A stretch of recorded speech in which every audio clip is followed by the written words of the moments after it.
Well, earlier this summer my lawn got destroyed by bugs, and the other day I ripped out all the dead grass, brought in some topsoil, leveled out most of the yard, and now I'm ready for seed. So let's drop some seed, grow some new grass. So I'm gonna put 3 things down today. Obviously the new grass seed's going down, fertilizer's going down, and I'm gonna cover everything with peat moss. Then it's gonna get watered in, and hopefully in about a week or so we'll have new little baby grass sprouting up all over the yard.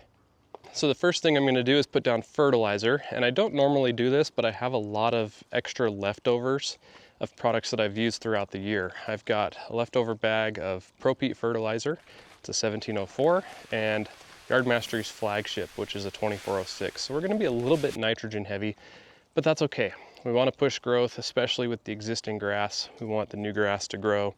It's only gonna help. And then of course, my grass seed of choice, my Blue Ribbon Premium Kentucky Bluegrass mix. This is what's already out here, and this is what's gonna continue to go out here for a long, long time. I love that I was able to partner with Nature's Seed and bring this to the world, and it's just a great product. I love it. I've been using it for 10 years. We've made it better. It requires 40% less water. It's a deep, dark green color, so I don't need to worry about adding iron supplements to deepen up the green in the grass.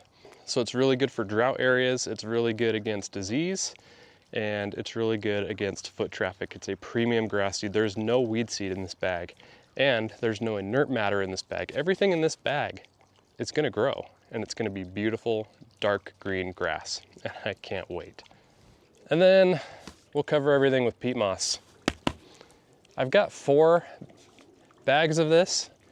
Every time I buy peat moss, for some reason, I always guess low. So I bought 1 more than I think I'll need. We'll see if I even go through 2 of these. I'd rather have more than I need than not enough, because trust me, not having enough is never fun. Now, if you're just overseeding an existing lawn, unlike what I'm currently doing here, it's more half and half here, but if you're just overseeding, you're not doing any kind of renovations, for this Kentucky Bluegrass mix, 3 pounds per 1,000 is enough. It will take care of you, you'll be just fine. 3 pounds per 1,000. If you are seeding a new area, or if you're doing a half and half kind of deal, anything like this, 5 pounds per 1,000 square feet. That's what we're shooting for here, and that's how it's gonna go down.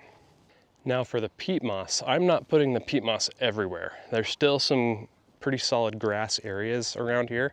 I'm not gonna put peat moss there. I'm only putting peat moss where we're seeding on new soil, and that's gonna help retain the moisture. It's gonna help keep the seed covered so that the birds don't get at it.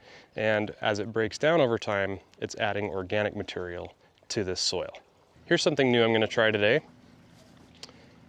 2 spreaders, 2 fertilizer spreaders, 2 very different fertilizer spreaders. Here's my thinking and strategy. So first up, we have the Spiker Ergo Pro 50-pound broadcast spreader. This thing is commercial grade. I love this spreader. It is fantastic. I'm gonna use this spreader just for the fertilizer. This is a broadcast spreader. It shoots everything out the front here, and I'm not worried about fertilizer getting in the tree ring beds and that garden bed over there and over here. I don't worry about fertilizer getting there. It's good, but I don't want grass seed in those areas. I don't want grass growing, so I'm gonna use this guy. This is a drop spreader. You fill everything in here, and it drops it right out the bottom, straight down. It doesn't throw it, it just drops it. So you have much cleaner output, and we can put the seed exactly where we want it to go.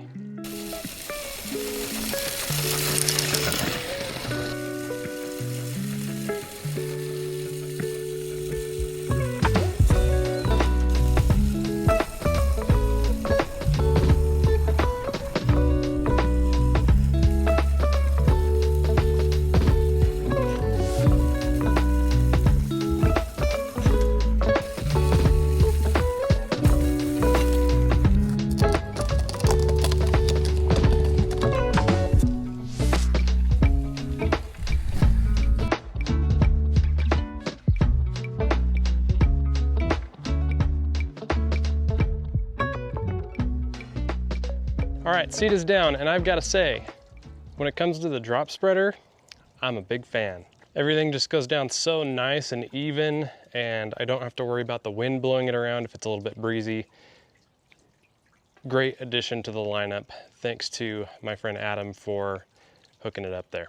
Next thing I want to do, obviously I want to cover everything with the peat moss, but the first thing I want to do, I want to rake the seed into the soil just very, very lightly. I'm going to use my landscape rake to do that, and just very, very lightly rake the seed around, get it mixed in with the dirt, and get a little bit better seed to soil contact. And then I'm pulling out my lawnmower. But no, I'm not gonna mow the lawn with it. I'm actually gonna use the weight of the mower on the rear rollers to actually press the seed into the soil and really establish good seed to soil contact. From there, gonna cover it with peat moss, get a little dirty, and then we'll start watering.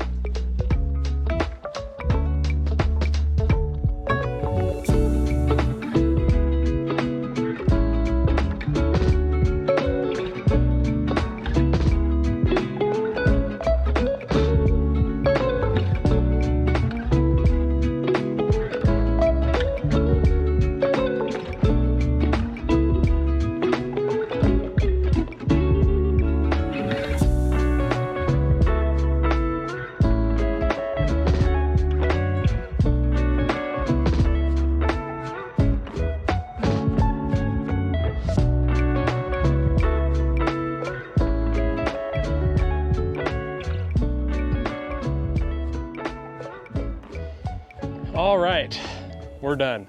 Feels good. That was barely enough peat moss to get across the whole area that I needed to cover. So looked out there, bet we could have even gone with another bag, but that's okay. I think we'll be all right. We're gonna water, water, water from this point on, probably 3 times a day for the next several weeks. So make sure, if you're not already subscribed, that you consider subscribing and follow along for more helpful and entertaining lawn care content. See ya!